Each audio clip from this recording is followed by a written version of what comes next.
Alright, y'all, so today we got some brand new information on Dragon Ball Z Kakarot. Some of the developers dropped in, they talked about the game for a little bit. So we're going to go ahead and look into this. Haven't watched it fully. I kind of glanced at it, skimmed through it a little bit. I don't know, I haven't watched it really. So this is my first time watching it in depth with you guys. Saw some cool new shots of Nappa. I think some stuff on Namek. I'm not sure. Like I said, I barely watched it. We're going to go ahead and get into it right now. I'm going to let you guys know what I think about it and what these guys are talking about. Here at E3 2019, and we are talking about one of our biggest titles to date. Dragon Ball Z Kakarot was just announced. Like a cutscene right there. Looks dope. Game. We actually have two very special guests. You guys, please introduce yourselves. My name is Hara from Bandai Namco Entertainment. I am the producer for Dragon Ball Z Kakarot. That's a cool Dragon Ball shirt he got on. My name is Kazuki Kimoto. I'm from Cyber Connect 2 game director. What's it like to work on such a big series as Dragon Ball Z? I'm assuming you guys can read the subtitles. Oh, dude. Goku's running fast. Okay. Okay, wow. That's dope. Oh, we already seen that. That's Raditz fighting. So basically, they kind of want everybody to just get the full Goku experience. That's cool. I'm down for that. I like the sound of that. What makes this different than any other Dragon Ball game that's a good question. Okay, so there's three major points that make it stand out from every other Dragon Ball game. The idea of full immersion to the Goku experience, as well as with the there goes a Nappa shot. So the players will be able to follow the Z Saga faithfully to how the anime depicted it, and sprinkled in a few original episodes there that you've never known in the original Z story. The second is that the battle system is designed for this game to be an action RPG. I think the most recent Dragon Ball games are focused heavily on player versus player. But as an action RPG, this game is going to be heavily focused on PvE fighting NPCs and the environment aspect of the game. We already seen this. There's going to be a lot of fights that have to do with what I like to call unfair conditions. For example, there might be enemies that have like a barrage of Kai blasts or massive explosions. That's dope. So it's going to be really like a Dragon Ball Z experience. Okay.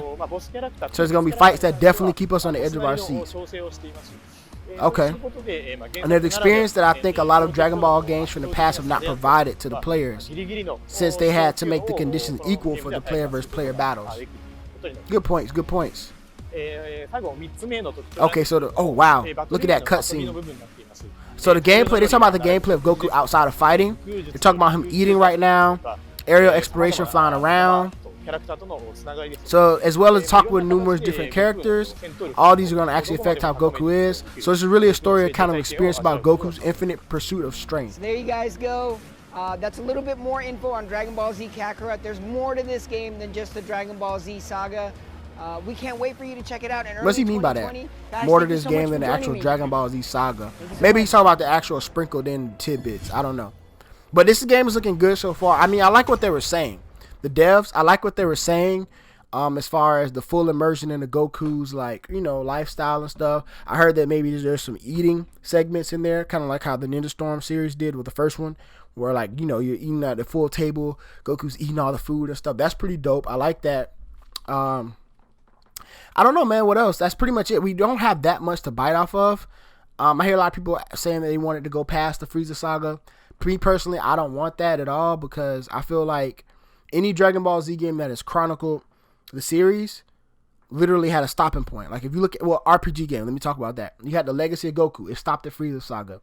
You had which was probably one of the greatest RPGs of the whole franchise. You had Sagas, which is kind of poop. My bad, y'all. ESPN going wild. You had Sagas, which was kind of poop, but it stopped at Cell. Most people talking about they want this to go all the way to Boo. I'm like, I ain't feeling that really, because I know some sagas are gonna get less attention, because that's a long story, to be honest with you. I mean, it's simplistic, like, oh, this guy's over here, bad guy's over here, let's go fight him. But it's a long story with a lot of intricate details if you're doing it as an RPG, not as like a story game where you're just fighting them different bosses, like different battles and segments. This is an RPG game, so you're literally probably gonna take damn near every step that Goku took, and that's a long way. We don't have time for that in one game. not all crammed together. So I think they should do it something like the Legacy of Goku series, doing it, you know, Frieza Saga up to 1, because from the Saiyan Saga, like if they started from literally after Dragon Ball ended into up to Frieza Saga, that's a good chunk of the story. Considering that they're sprinkling in different elements that we've never seen before, that's amazing. Can't ask for much more than that. Then the next game, it leaves room for improvement on the next game. You go from Cell all the way to Boo, and then if y'all want to do Super, even though it's garbage, go ahead and do it. That's going to be all for today's video. Just letting y'all see that footage. It looked good. We saw some new shots of Nappa, I think, doing that Bomber DX and doing that move. He flicks his finger up and doing all that. It looks good. It looks great. With the dev set, I liked it. The full immersion into Goku, I love that. You can't ask for nothing more in a Dragon Ball Z game based off of Goku's life. So hopefully we get some more information soon, and I really hope, fingers crossed, that this game is good and Cyber Connect delivers. That'll be all for today's video, guys. If you liked what you saw, if you like the information that I gave y'all, go ahead and like, share, subscribe this video with your friends. You know what I'm saying? And thanks for supporting the channel.